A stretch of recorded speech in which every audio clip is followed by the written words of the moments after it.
This is the last known photo of the original Wolf of Wall Street before he met his untimely demise. A pioneer of day trading, he was the richest man in the world before he lost it all in his curtain fall. Jesse Livermore was born into poverty on July 26, 1877 in Massachusetts. When he was 14, his father took him out of school to help with the farm, so he ran away with the blessing of his mother. When he was 14, he got a job as a board boy who posted stock quotes at a brokerage in Boston. For this, he was paid $5 a week, or about $172 today. The next year, at the age of 15, he made his first trade at a bucket shop. This is where you would basically bet on if a stock would rise or fall in price. He bet $5 on 5 shares of railroad stock and turned a profit of $3.12, or about $107 today. After his first taste of winning, he decided to quit his job and trade full-time at the age of 16. He started earning $200 a week at bucket shops, or about $7,000 today. He quickly earned the nickname of the Boy Plunger for his reckless trades. He gave his mother $1,000 to repay her for the $5 that she gave him when he ran away. However, she wasn't happy to hear that he had earned the money essentially gambling.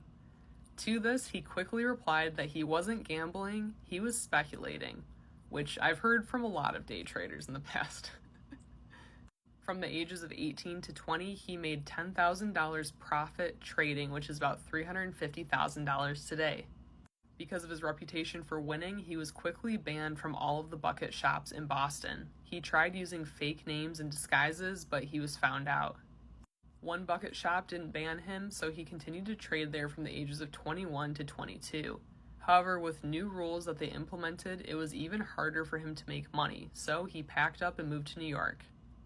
When he arrived in the city at the age of 23 in 1900, he turned $10,000 into $50,000 in the bull market in 5 days.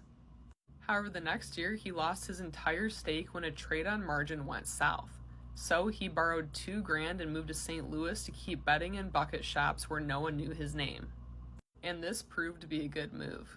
At the age of 24, he hit it big by buying Northern Pacific Railway stock and flipped $10,000 into $500,000, or about $17.2 million today.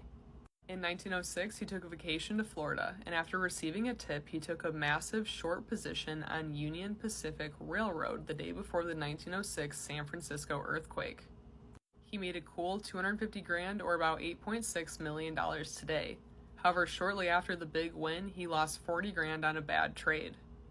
During the panic of 1907, Jesse took a huge short position and made $1 million in one day. However, J.P. Morgan asked him to stop short selling after bailing out the New York Stock Exchange during the crash. Jesse agreed and profited from the rebound. He was now worth $3 million, or $103 million today. Jesse started to live high on the hog, buying a yacht, rail car, and expensive apartment on the Upper West Side. He spent his time at exclusive members clubs and wining and dining mistresses. However, in 1908, he went bankrupt. While he was able to cover his losses, he went bankrupt again in 1915. After World War I, Jesse cornered the market in cotton and was intercepted by President Woodrow Wilson. President Wilson asked Jesse to meet him at the White House, where Jesse agreed to sell back the cotton at break even. This prevented a rise in the price of cotton that would have been detrimental to Americans. When asked by President Wilson why he decided to corner the market, Jesse responded, "To see if I could, Mr. President." In 1924, he made $10 million engaging in market manipulation while trading wheat and corn in a battle with another commodities speculator.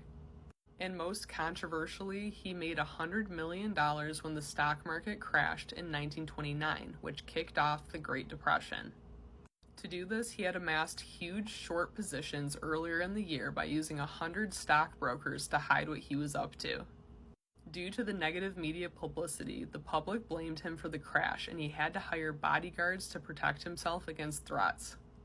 By the mid-1930s, things were not going well for Jesse. He had gone through his second divorce, and his wife had non-fatally shot their son during a drunken argument. He also was getting sued by his Russian mistress. In addition, the SEC was onto him and imposed new rules that made it harder for him to trade. In 1934, he lost his entire fortune and filed for bankruptcy a third time. He also was suspended from the Chicago Board of Trade. At the end of 1939, Jesse's son suggested that he write a book about trading. His book, How to Trade in Stocks, was published in March 1940 and did not sell well. Jesse's methods were viewed as controversial, which led to mixed reviews. On Thanksgiving Day 1940, Jesse took his own life in the cloakroom of the Sherry Netherland Hotel in Manhattan, where he frequented for cocktails. Jesse Livermore is remembered as one of the greatest traders who has ever lived, whose life was filled with the highest highs and the lowest lows.